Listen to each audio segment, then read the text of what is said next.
so nice to see so many faces and smiling faces. That's always a nice start to the day as well. And thank you for the speakers beforehand. That was very beautiful. I said no pressure talking about groups then and families then whatsoever. And I think what we have produced is a compassionate space for workers, families and clients. So this is a little film that we made about what the multiple family group is, to encourage other groups and members and families to come through. So please enjoy. The key elements of the multiple family group are that it provides information to families about mental illness. It enables them to learn and use a method of problem solving to deal with a range of issues that come up for the person with the illness and their family. And importantly, it also involves creating a social network, a form of mutual support for families that, the experience of mental illness often means that people lose those important contacts and supports, and the multiple family group really is valuable in creating a social support network. I went almost kicking and screaming, figuratively, because I thought this is just another waste of my time. But that has not been the case. Just grateful to have somebody to understand. And when I went there, I was so surprised. I said, oh, this is like coming home. And I think it's made a big difference to my life and the way that I cope. And I was concerned about sharing my deep thoughts and worries and some things, issues to do with my mental illness. After a couple of meetings and feeling more comfortable, that was a lot better, yes. It was great because it meant that while being tested by difficulties that my family faced, I was also, I had peers to support me. The multiple family group goes way beyond group therapy because, or family counselling, because you have a wider group. Everybody has an experience of that nightmare. It sounds like it'd be the sort of program that every mental health service should have.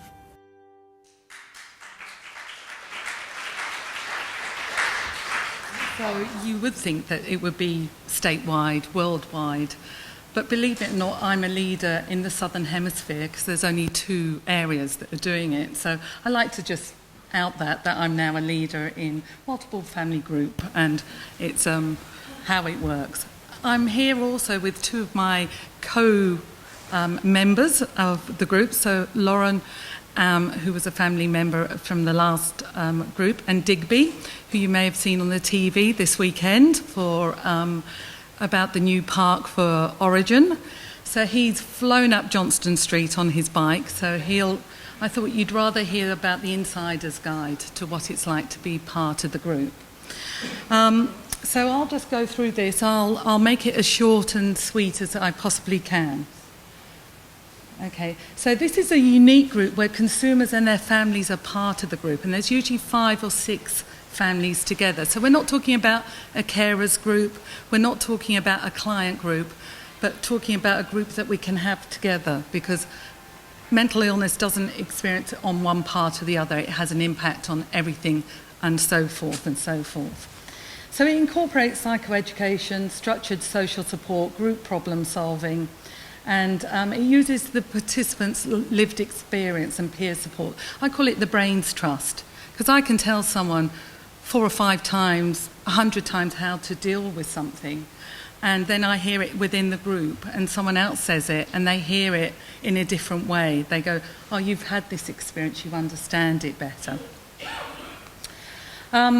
So what we know for the outcome, and we've been running it now since 1997, that it makes people much more robust about early warning signs, less need for hospitalisation, substance abuse and use of detox always goes down, gambling and understanding of all those difficult conversations, dealing with aggression and violence, grief and loss, family violence, all those things that aren't able to talk about can be talked about within the group. We've had even people come out to their parents in the group rather than at home as well. So it really is a safe space. So better resilience. I think all the things we'd want in our own families. It's nothing unusual. So it runs over a year or 10 months, which has always sounded quite intimidating, and they're usually 90 to 120 minutes. I've never found that because we've had to kick out family members by the end of the group. So we're hitting the 2-hour mark and we're saying, I've got to lock up, I've got NCIS in 10 minutes, or we've got to feed the chickens. So we're pushing people out. So we have an informal talk to begin with. So that's 30 minutes of social chit-chat. We don't want to hear about problems unless it's about your football team or what's happening. And this is the one that often the consumers find very hard to get up with to begin with, because social interaction is quite fast. We have lots of food and we go around. This is the favourite one, the go-round question. So we have a question that we ask all the time. How has your mental illness been over the last 2 weeks or since we last met? Now, we did try it when we first started off with how has your mental health been, but it didn't nail it for people. They said it's not our health that's the issue, it's the illness that's the issue. So once consumers gave us their right to just call it the illness, that's what we did. And that's then formulates the problem solving for the next time. So we talk about one thing or item and we ask people, can we use that to define a problem and work out a problem? So we brainstorm, so all solutions are possible. We don't say, no, that's a stupid one, don't do that. We put them all up there. So we might do, this is about maintaining weight, because we start off with often really simple things to begin with. So there'll be things there, someone said, oh, don't have any food in the house, just eat out. You go, what a stupid idea, why would you? But it's an idea. We go, great, let's put that on the board. Increase smoking, because if you're smoking, you're not eating, you know. But in between, there are things like talk to your psychiatrist about medication and weight gain. There are things about going to see a dietitian. And so we put them all up and we put the positives and negatives and then ask someone to come and choose what are the 2 or 3 things they want to try. So over the next 2 weeks, we try to cut out soft drinks, 2 cans a day, park car several blocks away from work and walk a little further. We call that the incidental exercise. So I'm hoping as I go up and down these stairs that will work for me. Adding a breakfast in. And then we've added a family role because support's sort of nebulous. We're not sure what that means. So what does that mean? Don't buy soft drinks when you go shopping. So something very simple like that. Okay, so we began in 2012 our graduate group because we had so many of the group members wanting to continue with the group once they finished. And we see those once every 2 months now, and we follow the same format. So we have 9 groups that can go to this one group once they've done the multiple family group. And we have maybe 10 to 12 families come each time. So where to now? So we've got a new multiple family group starting in 2020. What we've noticed at work as well, that clinicians are more, instead of saying, oh no, I don't think this family will attend, will let us talk to that family first, rather than making the assumption that they're not going to come. Because mostly that's what families want, to be asked and make the decision, rather than being told, oh no, you're too complicated, or no, we've never seen them. So we ask if we could just meet with them. And we're going to make it family open rather than family member, because in the past we've just done whoever's been there in the first couple of meetings stays, so it's usually just parents or whoever, 1 or 2 people. So now, I've decided we're making it family wide, so it allows a lot more siblings to come in and drop in and out where they can as well, because they still have that contact as well and need some support.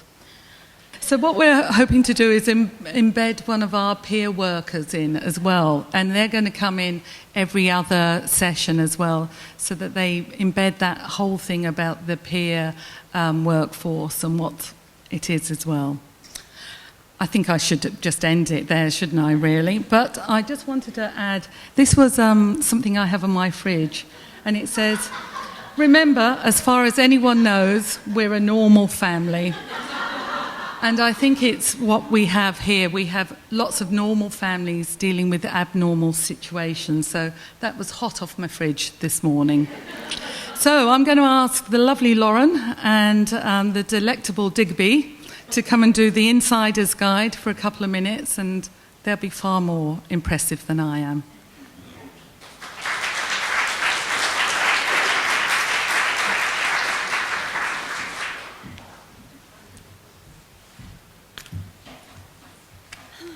Hello everyone.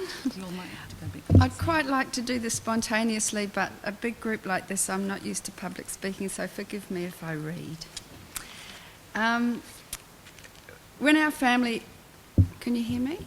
Yeah. When our family was invited to join the multiple family group, we wondered how we'd manage to fit in a fortnightly commitment for 10 months and what we would gain from it. It didn't take very long, however, to get to know each personality of the group, which consisted of 5 families and the facilitators Alison and Joe.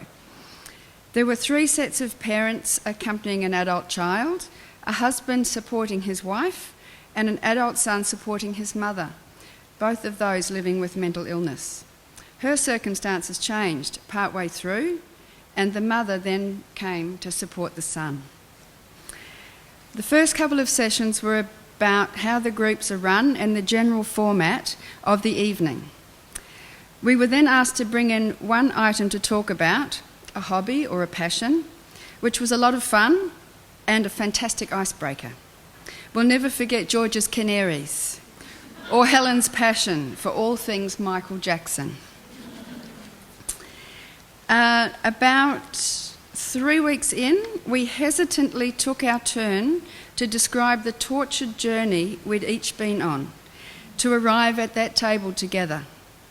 I say each person very deliberately, as it is really a personal journey for each family member or person providing the support, not only the person living with the mental illness.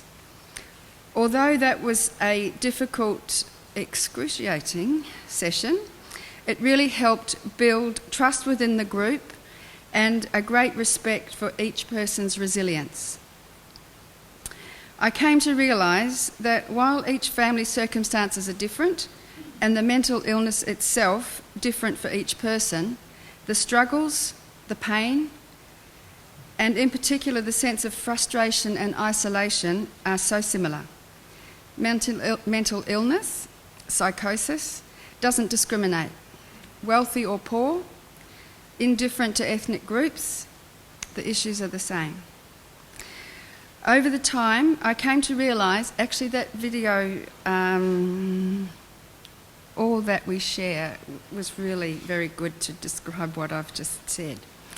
Over the time, I came to realise how much I was enjoying the sessions and looked forward to them.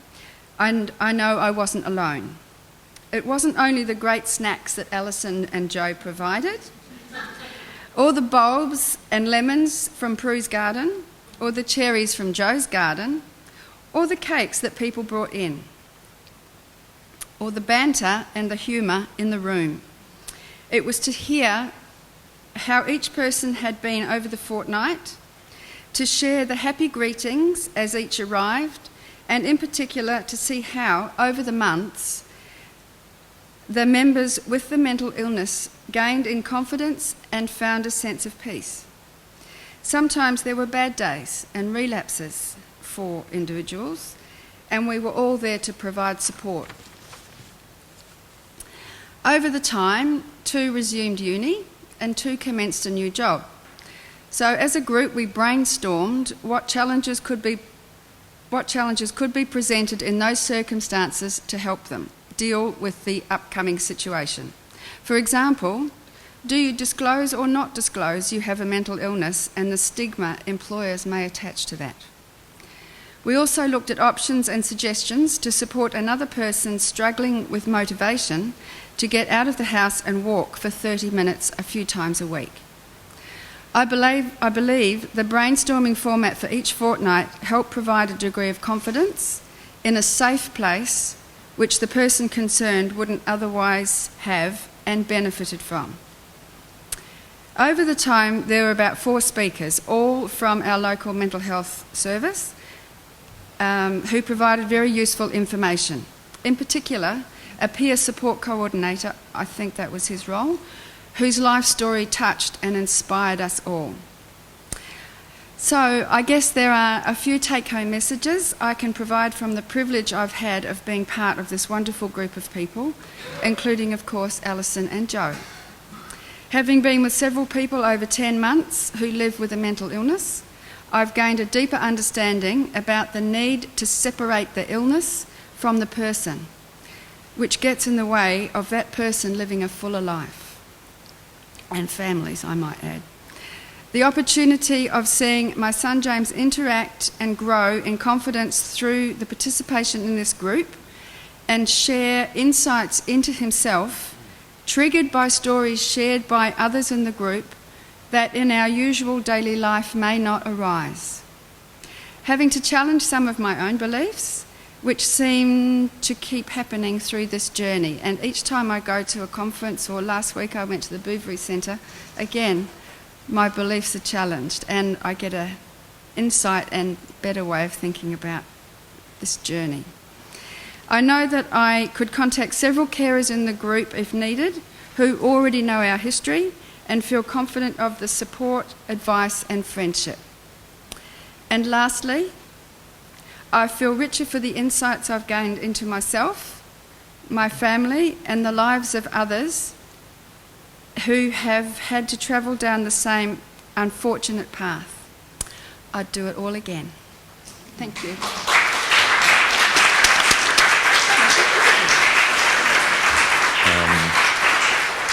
Okay, hi there. My name's Digby. I came to the multiple family group as someone living with a mental illness, so mainly psychosis. And I just thought of one really great positive that I found of the multiple family group was that as someone with the mental illness, you're able to relate to other members who have it. And I've been to there's also another group that Waratah offers called Peer Zone, and it's just as positive and collaborative. But I found the multiple family group, because it had the 5, I guess, I don't know if it's more, but it's what we had was 5 families. It's very intimate. And I found that you could weight and exercise and studying and concentration are all issues that I brought up throughout the group, and I found that that was very common with others, and so I found it very positive in a way that I think being in a ward it's a lot different, because you just want to get out of there. I loved tracking the progress of other members and seeing how much mental health fluctuates for different people. So every time I went, it was never I was the same. That I'd been 2 weeks prior, there had always been some conflict or some issue or some great thing, and it was also the same for others. It was very rare that people had stagnated, and I think that's a massive part about mental health or mental illness. So it was really nice feeling the highs and lows of people's journey. For example, one of our members became somewhat of a movie star, and others found employment. So there was this great sense of partaking in that journey as someone with illness and then the carer.